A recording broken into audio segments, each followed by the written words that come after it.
What parts of a man's life are many women unaware of? Shrinkage. I was in the pool. If a man has difficulty urinating, go see a urologist quick.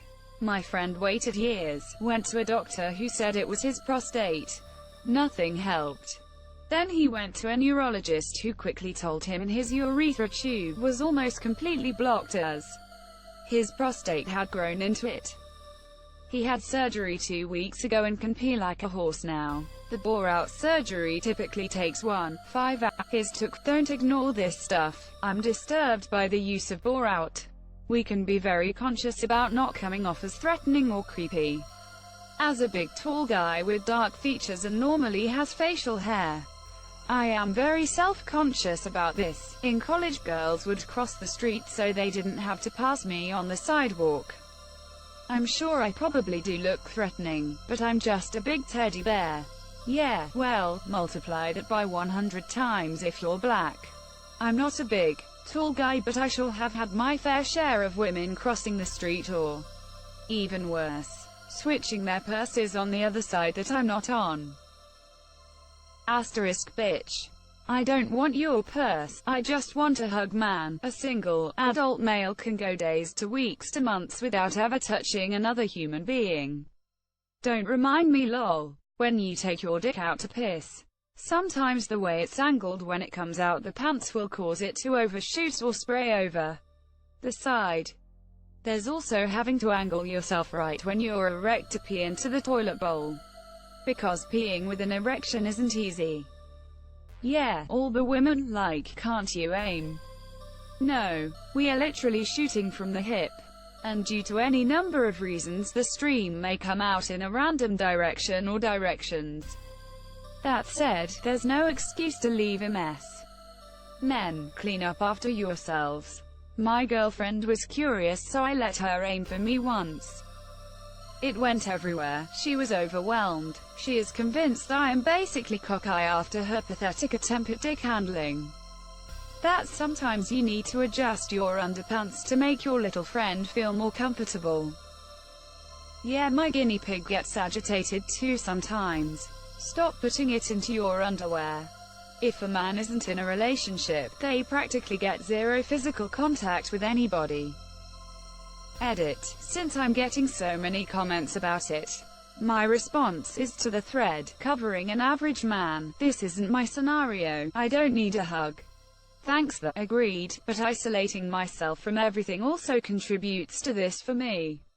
Cock adjustments in public. There are many moves for many situations. Always be prepared. My 6-year-old hasn't discovered subtlety yet and likes to just spread eagle and adjust with his hand, learning early to assert his dominance. We also like to be told we look nice, smell good and did a good job. I always tell my boyfriend he looks good, smells good and just generally praise him, monsieur.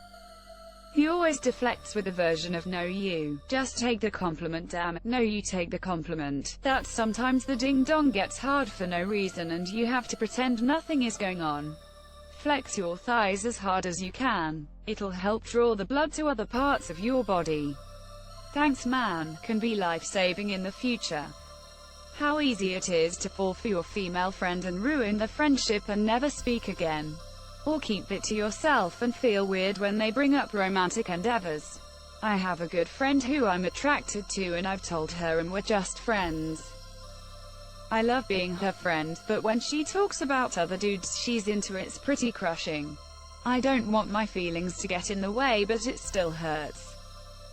Some of men actually want to give being a stay-at-home dad a try, but are typically are actively discouraged and mocked for it. If I ever get a wife and she makes enough money to sustain the household and she is okay with it, I'd be happy to try to keep the house clean and have dinner waiting for her when she gets back. Just to see what it's like if nothing else. Edit. My poor inbot. I did the stay-at-home dad thing for several months. I was really good at it too. The kids ate right. I went to school functions. I kept the house clean. Hosted sleepovers. Kept up with appointments. Paid bills. All that stuff. I loved it. When I went back to work, I was a little sad that I couldn't just go ahead and finish raising my kids the way I wanted. It's also left me with a mild annoyance at sitcoms and movies that push the inept dad can't handle a single afternoon with the kids. Thank God Mom's back, because no one has bathed or eaten since she left. Oh, and the house is somehow in disrepair even though we clearly live in a nice neighborhood with HOA standards to meet. Trope. I mean, sometimes it's funny, but it's a little done.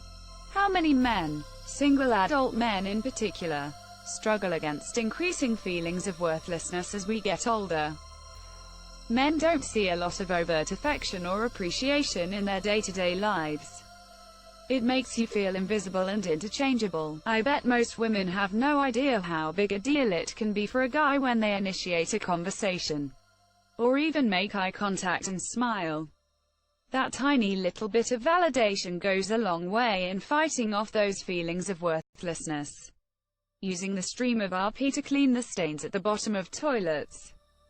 It ain't much, but it's honest work. The part where you accidentally sit on your balls. Do other guys just have super low hanging balls, or am I just lucky that has never happened to me? Lol. Boxer briefs seem to prevent this from happening. I think women underestimate how much we need attention and affection. I think society in general underestimates how much we need attention and affection. I get that there is a time and a place for that stoic behavior.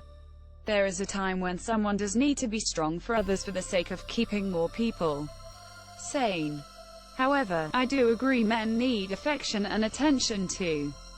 I got a compliment in a grocery store and that shit made my entire weekend.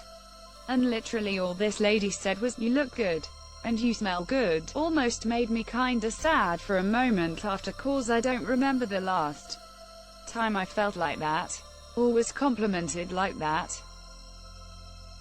Felt good. Post-nut clarity. Also those rare times after a violent fap you have to sit on the toilet because of the strain from the nut, and the only way to relive the feeling is to pee a few drops every 20 seconds. I've had something similar when I was younger, but without jacking it. Seems to happen after a piss and it's like you didn't get it all. Then the strange feeling manifests into a weird and uncomfortable feeling in your dick and you need to dribble out a bit of pee to get some relief. Usually lasts for like 30 minutes, maybe a little longer. That you can't enjoy children, especially if they aren't yours. I love kids. I have 2 daughters who are under 5, and I just genuinely love children. I love their innocence, trusting nature, general curiosity of the world around them, etc. I really enjoy taking the kids to the park, and playing with them and other kids.